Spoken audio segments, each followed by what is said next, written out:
Including the latest on the war with Iran and the urgent warning about the need to reopen the Strait of Hormuz. We'll also go through new reporting on the deteriorating conditions service members are facing amid their months-long deployment to the Middle East. I mean, this is an absolute disgrace. Everything that we're hearing about what these poor sailors are going through makes you wonder how this is happening in the United States military and how the Secretary of Defense could allow this to happen. But it's happening. We'll have the very latest on that. Also ahead, we'll explain the new weapon that ICE agents could soon have in their hands.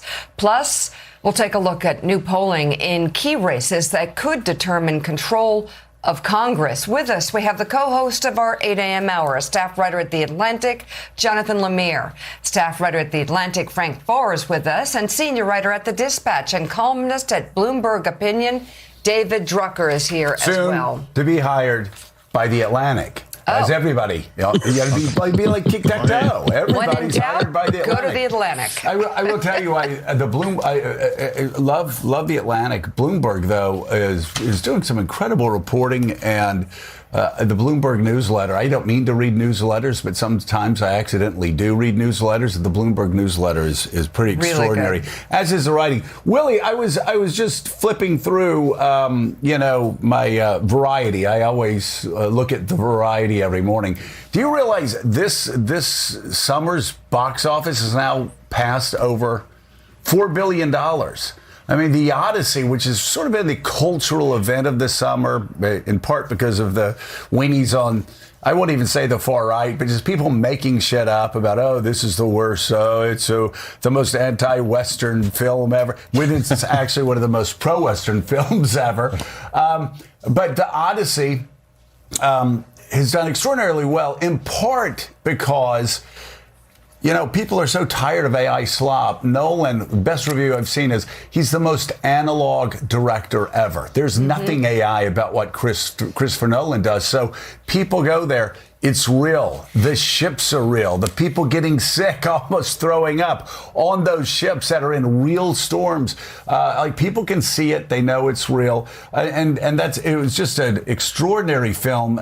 But that and Spider-Man has pushed the box office, which was supposed to be dead, has pushed the box office over $4 billion. And it reminds us of a couple years ago when another Christopher Nolan film, Oppenheimer, teamed up with Barbie to help it, I believe, get close to $4 billion. Yeah, I mean, we keep hearing since COVID about the death of movies in the theaters, and that is true that they've declined. But I mean, you see these summers we've had. The Barbenheimer summer comes to mind, as you say.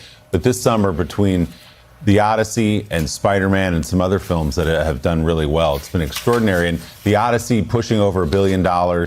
Spider-Man's over $1 billion worldwide. Those are two huge movies and two very different movies in that Spider-Man has all the fun and the Tom Holland of it all, the special effects. And as you say, The Odyssey, I think people are really, not only is it an amazing spectacle, especially if you're lucky enough to see it in IMAX, but you just sit there and you go, my gosh, I can't believe everything I'm seeing really happened. In other words, the Cyclops is a puppet, and the tall guys fighting in the woods are really tall guys fighting in the woods, made to look like giants through the brilliance of Christopher Nolan. So yeah, there's when you shoot in IMAX, as I learned talking to Matt Damon and you learned talking to Christopher Nolan, it is a painstaking process, and they went through it to make that movie, changing out those reels every 3 minutes or whatever it was, just to get this done. And it was worth every minute of it. Yeah, it really was. It was just an extraordinary movie, and I haven't seen Spider-Man yet, but my children tell me that we are going to be going to see Spider-Man together. Oddest Man. Oddest Man is what, so you had Barbenheimer, and Alex Corson just said this is the summer of Oddest Man. Okay. Also in entertainment news, and Mika and I were fascinated to hear about this from two friends of Morning Joe, Ari Emanuel and Jordan Roth, both did a massive deal, a theater deal, for a lot of Broadway theaters. On the same concept. And East End theaters in London. A massive deal. And I was asking them, wait, is this the time to invest so heavily into theater? in the time of AI. And they said something that was fascinating. They said, no, you don't understand. Theater's hotter than ever now, and it's hotter than ever now because young people especially are tired of AI slop. They want to go into a theater. They want to see something that is real, that they know is real, actors that are real, sets that are real. This is actually, we're about to move into a golden age for theater because we're seeing in all of entertainment a reaction, especially among younger Americans, to AI slop. Yeah, live events all over the place, whether it's sports, obviously, see the World Cup this summer, whether it's theater on Broadway, whether it's in news doing live events as well. That's where the action is. And I think that's exactly what you and Ari put your finger on, which is people want real experience. They want to see something that's not just being fed to them in their phone. They don't want it to be so passive. They want to actually interact with something. So I didn't realize that that deal for Broadway and the West End had been struck. That's great news. Two titans of entertainment working together to bring that about. Anything that's good for Broadway, I'm for. So that's great news. No doubt about it. And Donnie's going to be with us today, Brand Up, Brand Down. And of course, Brand Up is going to be Baby Gap T-shirts, which he always wears. And Beatles boots with the big heels on there. I don't really understand that. And tight jeans that cut a little too close to the ankle. Also Brand Up. But also Brand Up live, tapered's the wrong word. This is it's like strangled down there. It's just terrible. But live TV events. Yeah. Brand Up for Donnie. People want the connection. Yeah, Their AI does not fulfill that. No. All right, let's get to our top story this morning. The stalemate over the Strait of Hormuz continues as the war with Iran stretches further into its sixth month. President Trump yesterday again insisted the United States has control over the key waterway, posting on Truth Social, quote, "I think we will keep it," before touting the American naval blockade of Iranian ports and adding, quote, "Praise be to Allah."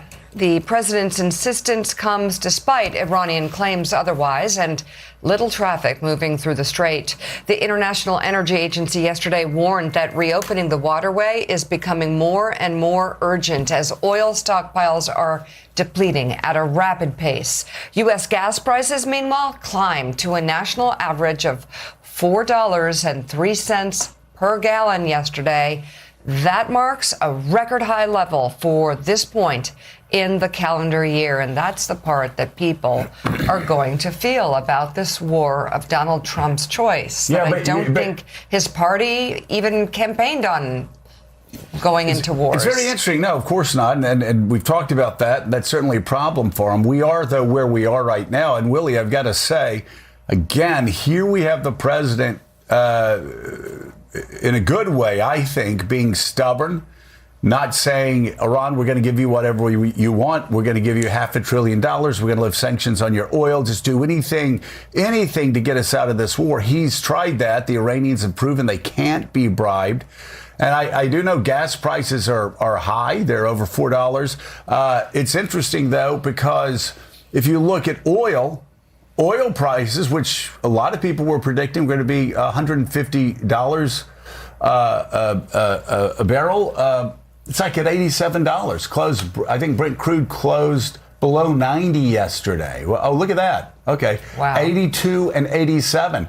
Like, that's showing something that I don't know a lot of people in the hot heat of a political campaign will take note of, but that's showing that America's energy supplies are far more resilient. And I will tell you, America's long-term strategic health, militarily and geopolitically, depends on the strait becoming less and less relevant, which I think the longer this drags on, the less relevant it's going to become. So the president, of course, saying a lot of things that are going to provoke, but also, though, it's more of a head-down approach, so-called low-key approach.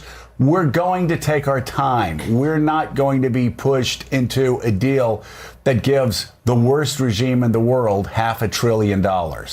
And it may be because the low-key approach is the only approach at this point. He's exhausted military options. We know the supplies of important munitions are down, weapons that could bring, perhaps he thought, Iran to heel. That hasn't happened. But Gas is still over $4 a gallon, the highest it's ever been at this point in the summer, at this point of a year. That's still a big problem for people buying gas, of course, but also for the president and Republicans politically as we head into the fall. And John, when he says, again, that we control the strait, that's objectively untrue. Fox News did a whole segment about it yesterday. It's not just us or others saying it, that Iran allows 8 to 10 to 14 ships a day through. It's usually 100 ships a day through that critical passageway. So they still do have the ability to put the clamps on the Strait of Hormuz and control how much we pay for gas here. Yeah, and that's the risk inherent to this new strategy of trying to wait them out. And, you know, it's always, as a reporter, rewarding when you do a piece and you know you've got it nailed and you button it up with your sources and you fact check it and all that. But then the president comes out and confirms it on Truth Social, which is what happened this week, as I reported the other day about how there's going to be this economic blockade and they feel like they can wait out Iran, that they feel like that Iran's economy is really struggling. And that president laid that out on Truth Social yesterday. A couple of notes on that, though. Yes, to Joe's point, the U.S. and other allies feel like the Strait of Hormuz will be less important someday. Like there is going to be. Treasury Secretary Scott Bessent has been on a campaign in recent days to talk about the sort of pipelines that are in the works to try to be able to have energy go through that region, skipping the Strait of Hormuz. But that's going to be a few years away. So therefore, we're stuck with this situation now. And Iran is not showing any signs of backing down. They are going to control the Strait of Hormuz. They're only going to permit a few ships to go through. They are going to, at some point, assess some sort of tolling mechanism to profit off of that. And that's going to be a problem. And there's nothing, frankly, the U.S. can do about it in the short term. They do have to see if the blockade and the sanctions, there's talk of ramping up sanctions on Iran, will eventually cripple the regime enough economically that they'll have to come to the table. But at this point, they've been resilient. And frankly, the hardliners in power don't really care that the average citizens in Iran are struggling. So that's not going to be a pressure point that potentially works. So, but this is, Joe and Mika, this is the moment where we are seeing, you know, this is what the White House is trying to do, is try to wait this out, try to walk away from the threats of violence, at least for now, try to walk away from negotiations which haven't gone anywhere, and to try to say this economic pain, that's going to be our play. The issue is, will that get resolved in time before November's elections? Republicans are very nervous. But that's the thing, though. Probably will not if it's going to be done right.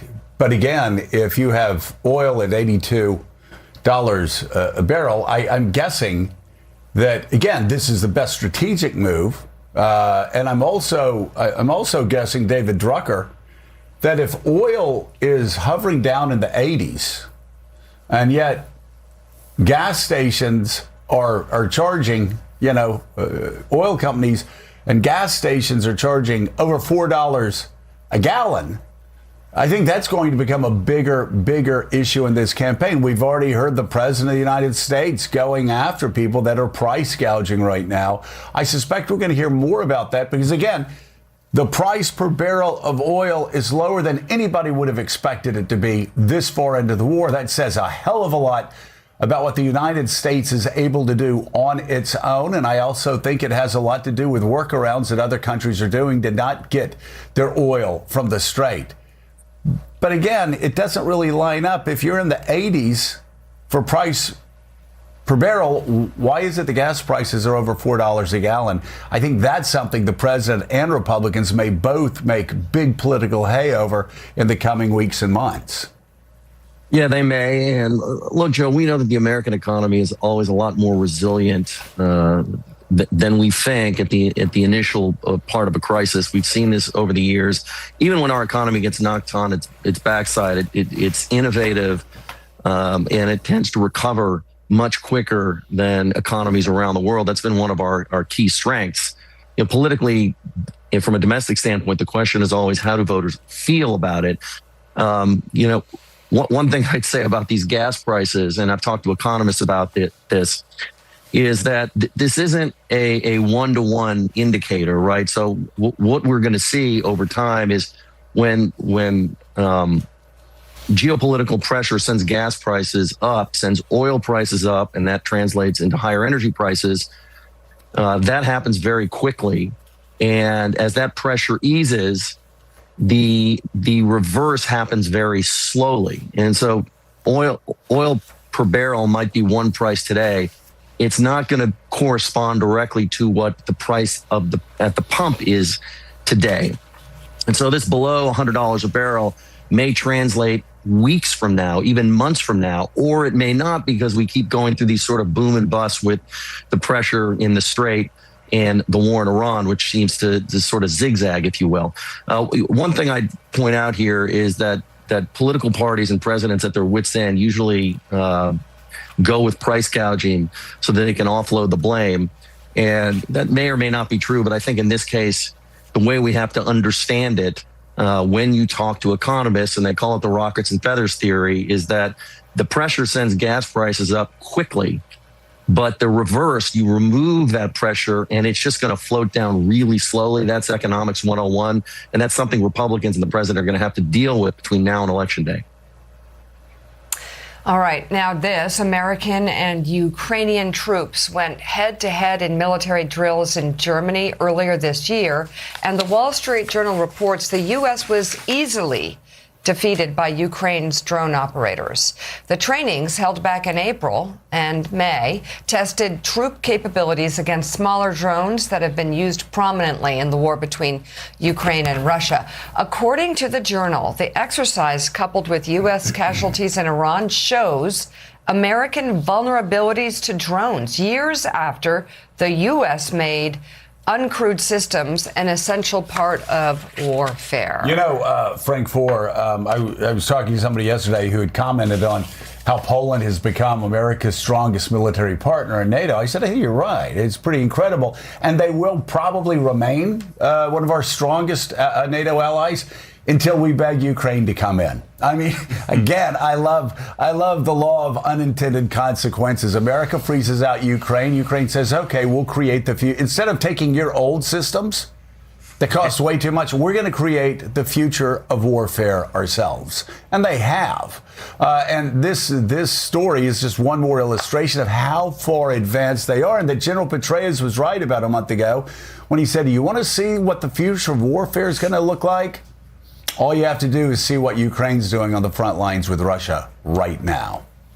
It's really one of the most incredible stories going back to kind of day one of this war, which is that you have this Russian juggernaut, this old army that has all of these advantages that we assumed would be the ultimate advantages in war. And then you have this scrappy underdog that's had to survive by tactically innovating, then actually technologically innovating. And so they've developed all of these new methods for asymmetric warfare that we don't have in the bank. And they've developed an industrial base. This is one of the other incredible stories of this war, which is that not just are these a couple guys on the front lines who are hacking away, but there are actual factories that have been built, their processes have been built. There's an industrial base that's manufacturing this stuff. And over the long run, I mean, the alliance between the United States and Ukraine is going to be one that no matter how hard Donald Trump tries to push them away, we're going to be pushed together, because this is not how Vladimir Putin sees the world. And we have these vulnerabilities that exercise the Wall Street Journal reported on have been exposed, and we simply need Ukraine. Yeah, we need Ukraine, and they're certainly outdoing us right now on this exercise, but also in the production of these drones, which is the future of warfare. And there's finally some real dawning realization at the Pentagon that we need to start catching up, but that is going to be a process. And at the same time, we still see the DoD, outline extraordinary expenditures for, frankly, fighting weapons to fight the last war, including like these Trump-class battleships, which are extraordinarily expensive. And frankly, the technology Trump wants for them doesn't even exist. But in terms of the short term in Ukraine, Willie, we are seeing, on the battlefield, still a stalemate, but Ukraine has been able to hit deep within Russian territory. The problem is Russia is still able to rain terror down on Ukrainian cities as well. Ukraine running low on those interceptor defense missiles, much like we're seeing the problems in the Middle East right now. And the U.S. is simply not able to they're not access to them for Kyiv right now, which is why, as we reported a few weeks ago, Zelensky went to Trump and said, look, can you intervene with Elon Musk? We need Starlink, therefore the better internet access in Russia so we can pilot our drones to take out these like smaller missile batteries that are raining these missiles down on Ukraine. To this point, we checked on it again yesterday. Musk still not committal. The White House not suggesting that they'll put any more pressure on him. And Russia's still going after civilian targets, blowing up grain ships, continuing its war there. Let's go back to Iran. New developments in a story we brought you a few days ago. MSNOW Pentagon correspondent was with us here on set. Bring her reporting. Priya Sridhar on last week about angry military families challenging the acting Secretary of the Navy over the conditions aboard the USS Lincoln as the combat mission against Iran stretches on with no clear timelines. The families of those on board raised concerns over the sailors' mental health, about safety on deck, long workdays, food shortages, water contamination, moldy showers, and sailors running out of toothpaste, deodorant, soap, and other supplies. Now, new reporting shows some of those military members aboard the Lincoln have begun taking desperate measures as the aircraft carrier sets a modern-day record for the most continuous days at sea. The aircraft carrier had been on deployment for well over 260 days after leaving its home port of San Diego on November 21st. Military Times reports one woman says her husband was repeatedly overextended before he attempted to jump overboard from the carrier. She adds that he's scared and remains on medical hold. Another woman tells the outlet her husband was on watch when he saw a shipmate preparing to go overboard as well. She says her husband intervened, calling out to the sailor before grabbing their arms and pulling them onto the deck. This is extraordinary reporting, first from Priya at MS Now, who brought us that last week. Now the Military Times guys going into detail. Since November 21st, they have been out to sea. This is the longest deployment on a ship like that ever. And when we think about, what these guys and women have been going through, and with the fact that the Secretary of Defense seemed very interested and obsessed with their testosterone levels, but not whether or not they're getting real food aboard the ship as this war drags on, and who knows how long they'll be out there. There have been town hall meetings from these military families in the San Diego area where they have just erupted, understandably so, on leaders about the conditions they're hearing about from their loved ones on board that ship. It's about military readiness. This is something that we worried about on the Armed Services Committee all the time. You have to make sure the rotation is such that people can do their rotation, they can do their duty, then they can get home. There is no rotation. They can get back on base, they can rest up, they can be, again, prepared. So this comes down to military readiness. I've never seen anything like this before. And again, this is the problem. This is what happens when you have a defense secretary that's obsessed about the color of people's skin, whether somebody is a man or a woman, testosterone levels, this obsession over DEI. And that's all we ever hear about. And what we're not hearing about is, well, the basics. The basics always start with readiness. So men and women of the United States military, militarily ready to go into combat if called upon. And this is the exact opposite of what you do to make sure that they are prepared and ready to go. And this doesn't have anything to do with toughness or this or that or the other. There are normal rotations. This is insane by any measure Dangerous. At all. And so think about it, Jonathan Lemire. We have this happening on the USS Lincoln. We have our sailors being treated like third-class citizens, treated like trash, actually. So we're not taking care of job one, which is, again, military readiness. And secondly, we're not even able to keep count of the munitions that we have. Pete Hegseth's DOD has run out of munitions to fight a hot war with Iran that Pete Hegseth told the president we should start. Oh. So he's sitting around talking about testosterone levels and doing all these stupid promo videos that are supposed to make him look tough, obsessing over somebody, whether somebody's black or white, obsessing over taking down pictures of the man who flew more combat missions than anybody else in the history of the United States military. But because Chappie James was black, Pete Hegseth had to take the picture down. These are the things he's obsessed on. We hear for years, oh my God, they're too concerned about DEI. It's getting in the way of the mission. No, it's just the opposite. It's Pete Hegseth who is so obsessed with the color of somebody's skin, or whether it's a man or a woman that's doing the mission, or whether the person is black or white that's doing extraordinary things to protect and defend the United States of America. He's so obsessed over the little things that readiness is falling by the wayside. Showing off on group chats. Showing off on group chats. Hey, we're about to bomb here Firing and the there. people who would have been able to identify the collateral damage in a war strike. So, school. Not taking care of first things first. He's actually worried about social, he wants to worry about social issues and social policies inside the Pentagon instead of making sure we have the munitions we need and making sure that our military men and women are ready for warfare and they get like sane, rational rotations like every other commander-in-chief and every other Secretary of Defense before him actually did. Yeah, the secretary obsessed with, as you say, rewriting the Pentagon's history, passing over officers for promotions, firing officers. Almost all of those officers, we should note, either women or people of color. He is, I believe, posted another social media video this week. He was out visiting some sailors in San Diego. The secretary loves to do that. And that connects to the Iran conversation we were having a few minutes ago, that yes, the president has settled on this campaign of economic pressure, in part because even if he wanted to escalate hostilities, he can't. We have plenty of offensive weapons, that's true. But when Iran hits back, we're so short of the defensive munitions, we have no confidence.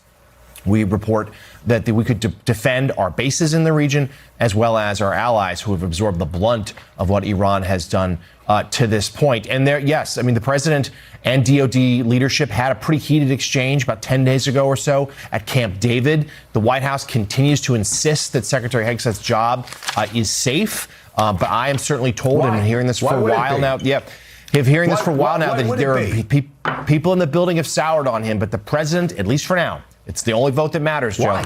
President Trump still believes in him. Why? Okay. I mean, this is a guy that's caused problems time and time again, starting with Signalgate, but now he's pushed the president into the war, along with Netanyahu, who's pushed the president into the war, supported this war, and he can't even plan out the munitions to actually fight this war, to defend who? Or the targets. To defend who? To defend our troops on the ground across the region. This was abysmal planning, and